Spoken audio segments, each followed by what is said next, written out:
दोस्तों, मैं इस वीडियो में एक बिंदु पे चर्चा करने जा रहा हूँ, जिस बिंदु का नाम है EZCC eastern zonal culture centre Kolkata, जिसका विस्तार से आगे वीडियो में चर्चा किया हुआ है। EZCC पर वीडियो में आगे विस्तार से चर्चा किया हुआ है। आप सभी मित्रों से, भाइयों से आग्रह है कि गूगल पर जाकर EZCC सर्च करें और इसका पेज खोलकर आप उसमें रजिस्टर्ड हो जाइए। इससे अनेकों फ़ायदा है। जब आप इसका मेंबर बन जाइएगा तो अगर किसी प्रकार का शारीरिक रूप से अस्वस्थ होते हैं तो उसमें इस संस्था के द्वारा आपको राशि दी जाएगी।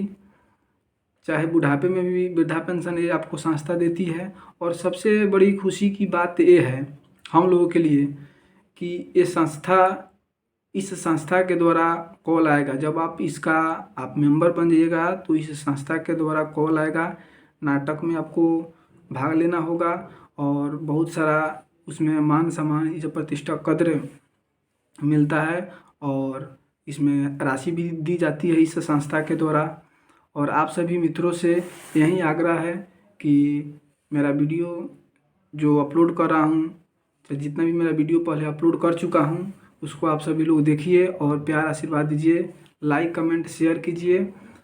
वो लाइक कमेंट शेयर वो मेरे लिए लाइक कमेंट शेयर नहीं है, वो मेरे लिए एक जोश जुनून हौसला बुलंद करने का वो दावा है।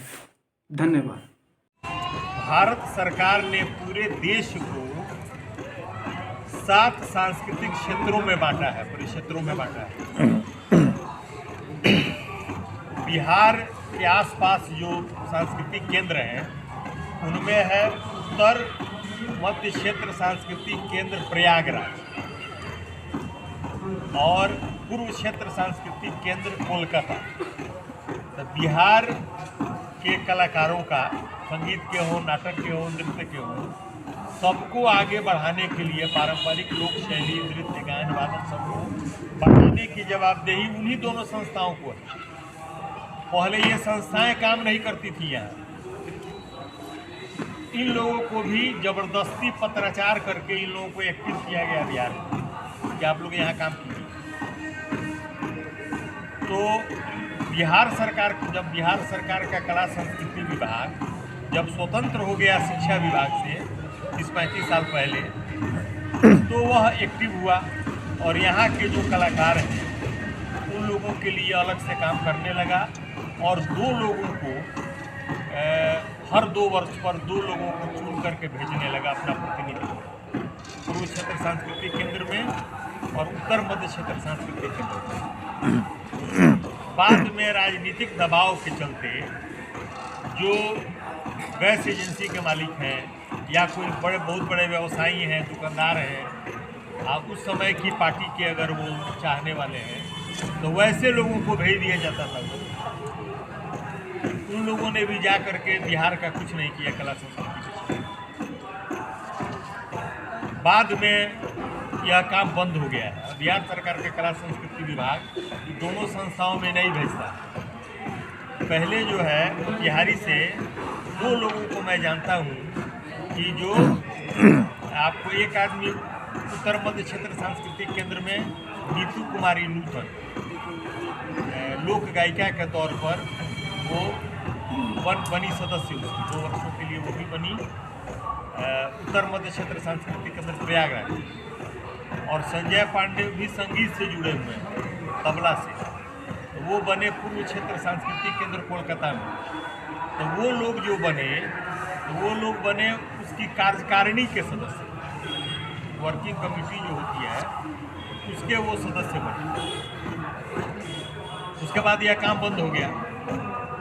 अब की क्या हुआ है कि भारत सरकार के संस्कृति मंत्रालय ने स्वयं अपने से चुन करके भेजा है 9, चूँकि पूर्व क्षेत्र सांस्कृतिक क्षेत्रीय सांस्कृतिक केंद्र के अंतर्गत 9 राज्य आते हैं, जिनमें बिहार भी है। तो 9 राज्यों से एक आदमी को चुन करके, और वो कार्यकारिणी में नहीं भेजा है, वर्किंग कमेटी में नहीं भेजा है, वो बोर्ड ऑफ गवर्नर्स में भेजा है। वो शासक दल होता है। बोर्ड ऑफ गवर्नर्स टाइप कीजिएगा गूगल पर तो आएगा शासक दल। और कुल 9 आदमी बिहार से, चूँकि पहली बार बिहार से किसी को चुनकर लोगों ने भेजा है, इकलौता मुझे ही भेजा है। वाह। तो वो लोग नहीं भेजते। मैंने नाटक में एमए किया है फर्स्ट क्लास, उसके चलते नहीं भेजा है। मैंने नाटक में प्री पीएचडी की है, उसके चलते नहीं भेजा है। मैंने नाटक में पीएचडी की है, राष्ट्रीय नाट्य विद्यालय पर मैंने पीएचडी किया है। बिहार का दूसरा आदमी हूँ जो राष्ट्रीय नाट्य विद्यालय पर पीएचडी, उसके चलते नहीं भेजा है। ये आप लोगों के चलते मैं गया। डॉक्टर तापस यहाँ आए मोतिहारी में, वो असिस्टेंट डायरेक्टर हैं 18 में, और उन्होंने पटना के कुछ मित्रों ने, डॉक्टर तापस को इस क्षेत्र में काम करना था, तो पटना के कुछ मित्रों ने, जैसे अभय सिन्हा ने कहा कि आप जाके प्रसाद प्रोफेसर से मिलिएगा, आपका काम हो जाएगा। वो आए, मुझको फोन किए, मिले, और इन 4 वर्षों में उन्होंने 3-4 कार्यक्रम करा के पहले टेस्ट किए कि ये क्या क्या कर सकते हैं, और अंत में उन्होंने जो महा टेस्ट कर दिया कि उन्होंने रुपए भेजे ही नहीं और कहा कि आप 1-1.5 लाख रुपये का कार्यक्रम करवा दीजिए। तो मैंने धर्मेंद्र जी को पकड़ लिया कि करवा दीजिए। तो अब जा कर के रुपए आए हैं, तो जिसको जिसको जो देने थे वो रुपए आए हैं, तो वो जाने, बाहर के लोगों को बताए। अच्छा, ऐसा भी होता था कि आप देखे होइएगा कि पटना के रंगकर्मियों ने बुला करके मुझे पटना में सम्मानित कर दिया। तो पटना के लोग समझते हैं कि ये EZCC के बोर्ड ऑफ गवर्नर्स के का सदस्य बनने का क्या मतलब है। यहाँ के लोग तो कुछ नहीं समझते हैं। यहाँ के लोग ये समझेंगे कि कहीं बटा रहा होगा तो जाके ले आके धनी हो जाएगा। हम कलाकारों को तो कभी कुछ मिला नहीं है, बाकी लोग ऐसे ही घूमते रहेंगे। तो ऐसा भी बिल्कुल नहीं है। तो ये बहुत अच्छा अवसर है। दूसरी बात कि कुछ कलाकारों से मैं क्षमा चाहता हूँ, पैसे आने में देर हुई, तो कुछ लोगों को नहीं मिला, तो एक अविश्वास का वातावरण हो जाता है। अब छोटी सी राशि के बदले किसी का ऑपरेशन रुक गया था, कोई दवा नहीं खरीद पा रहे थे, कोई अलग अलग बेचारगी प्रकट कर रहे थे, कोई बार बार फोन कर रहे थे, कोई कह रहे थे कि उनको मिल गया, मुझको नहीं मिला। तो EZCC के कार्यक्रम में यही है कि जितना रुपया आपको मिलेगा उतने ही पर साइन करवाया जाएगा। और ये जो सर्टिफिकेट का कार्यक्रम जो जुड़ा है वो धर्मेंद्र जी का आइडिया है। और सभी कलाकारों को मैंने कहा था कि एक जाड़े के दिनों में, आप पत्रकार हैं, सभी जी जानते हैं, आज तक चंपारण में जाड़े के दिनों में किसी कलाकार को कंबल या चादर नहीं दी गई थी। आज उसकी शुरुआत हो रही है,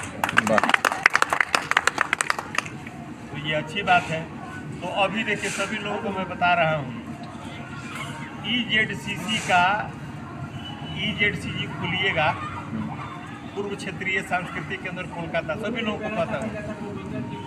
तो गूगल पर जाइए, EZCC का पेज खोलिए और आप उस पर रजिस्टर्ड हो जाइए। मेरी कोई ज़रूरत नहीं है। EZCC का पेज खोलिए, रजिस्टर्ड हो जाइए, अपना रजिस्ट्रेशन करा लीजिए। वो संस्था के द्वारा स्वयं आपको रुपए मिलेंगे। क्यों मिलेंगे? जैसे आप बीमार हो गए, अस्वस्थ हो गए तो मिलेंगे, बूढ़े हो गए तो वहाँ से पेंशन की राशि मिलेगी। और कार्यक्रम के लिए आपको स्वतः 9 राज्यों में भेजा जाएगा। आप जाइएगा और उसमें प्रतिष्ठा भी मिलती है, रुपए भी मिलते हैं। तो यह एक बहुत बड़ा अवसर है। अभी हाल का जो कार्यक्रम है, मेरे करीब मैंने हम लोगों के करीब 150 कलाकार पटना में अभी रिहर्सल कर रहे हैं। वंदे मातरम कार्यक्रम होने जा रहा है 26 जनवरी को दिल्ली में, संस्कृति मंत्रालय के द्वारा। उसमें लोक नृत्य की जितनी विधाएँ हैं और संगत के जो गुरु जी हैं जो गाते बजाते हैं, सभी लोग जा रहे हैं। तो इस क्षेत्र में मैं यह कहना चाहता था कि अवसर है अगर इस क्षेत्र में प्रोफेसर से लेकर के और दूरदर्शन में कार्यक्रम अधिशासी हो सकते हैं, तो इसमें जाइए और बच्चों को, आप अपने बच्चों को जरूर अभिनय सिखलाइए। लंदन में जाइएगा, इंग्लैंड में, तो लॉ में अगर एडमिशन कराना हो तो 40% भी अगर अंक है और 60% अगर वो एक्टिंग करना जानता है तो उसका एडमिशन हो जाता है। अपनी बात को प्रभावी ढंग से कहने के लिए अभिनय जरूरी है, और अभिनय की शुरुआत मैं मानता हूँ कि माताओं से हुई है, महिलाओं से हुई है। वो महिलाएं दुखी भी है, पति से झगड़ा हो गया है, या घर में खाने का सामान भी नहीं है, या किसी शारीरिक कष्ट में है, और बच्चा जब रोने लगता है तो उसको हंस करके और मुस्कुरा करके उसको गोद में खिला करके स्वागत करते हैं। तो रंगमंच के क्षेत्र में महिलाओं का बड़ा आदर करना चाहिए।